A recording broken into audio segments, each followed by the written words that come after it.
Hi, I'm Leslie Whitman from Stories with a Heart Video Productions.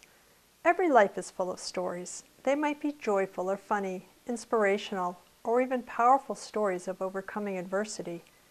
Stories connect us to one another, and a family's story as its heritage is something meaningful to be passed down from one generation to another. As a personal historian and video producer, I help people record, celebrate, and share their stories and memories on video, whether it's a story of an entire lifetime or a particular event. It might be a favorite family story or one that's never been shared before.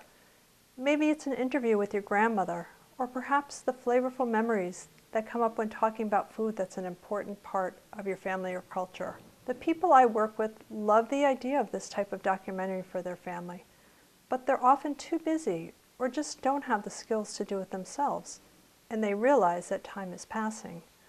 The interviews can be enhanced with photographs, family films, or audio recordings to create a richer viewing experience. I hope you enjoy the following video clips from programs I've produced. I'd welcome the opportunity to talk with you about preserving your own family stories. Especially it was fun at Christmas time. Now this was a real routine that we had to go through. My aunt and uncles were very big on Santa Claus. And so children had to believe in Santa Claus, because if they didn't, then it would mess up what they were going to do the next morning. So on Christmas Eve, all four of us would sleep in the same bed. I use the word sleep with some trepidation, but my grandmother would read us. Was the night before Christmas. What else would it be? And so we had to do this precisely, and then go right to sleep, because if we didn't, and if Santa Claus came by and we weren't all asleep, then he would give us one more chance, and he would come by in another half hour. And then if we weren't asleep, he would just leave pieces of coal, you know. Well, I honestly do believe that what makes your life is how you respond to the challenges that you have. And I feel I was very fortunate, because I had parents that were not interested at all in being parents at that point. So I really had to learn those talents myself. You were a wonderful mother, Mom. We were very lucky to have you. And vice versa. I think my children were very, very responsive and caring. I have to say the girls were easier than the boys. But not everybody would agree with that.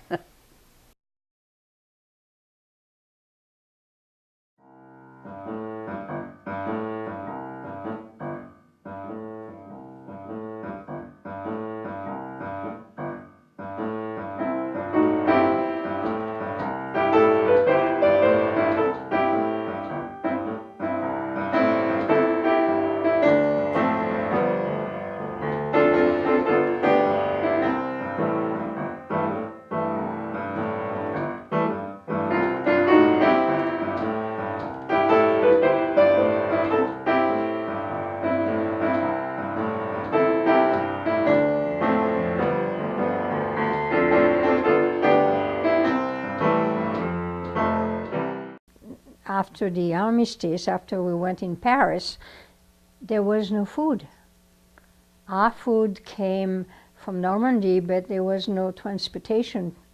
So we had to get food little by little, and we would go to various stores, the baker, the boulanger, the butcher, and a lot of people had to go to the store and get the little you could get. So we went to the store, all of us except my baby sister, and we did lines, long line. And you did a line and buy one potato each, because they wouldn't give you more than that. And same thing with vegetables. And that was before we had ration. That was at a very early time. Then we got ration, and my mother would go to City Hall every month and get the ration for everybody for 1 month. And you could use them the way you wanted. So some people use a lot quick and have nothing, or she would be very careful. And when she bought the bread every day, she weighs it, and my mother, and she gave each of us his ration for the day, and there was a big basket and little towels, and then each of us had the bread there, and you could eat it the way you wanted, all at once or a little bit or whatever. Today we're going to make Christmas puddings.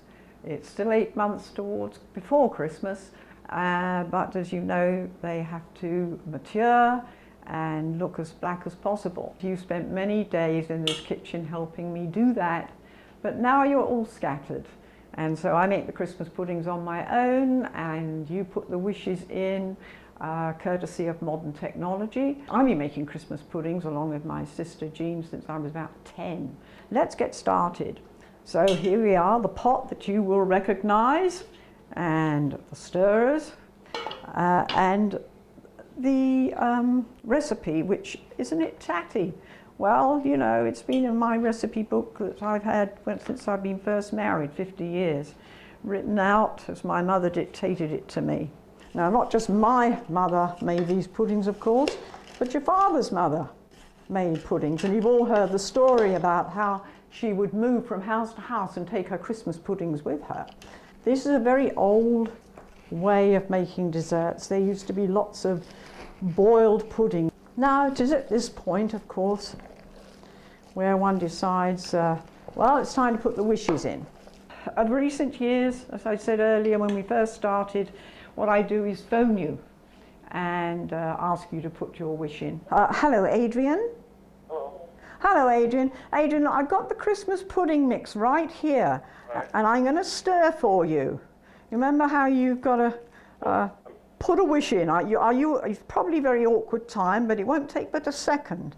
So, I'm in a meeting, but they actually all want to give you the wish as well. So I'm going to have them. So this is going to be a wish en masse. Oh, an en masse wish. This is fantastic. This is a first. All right, I'm stirring, so off you all go.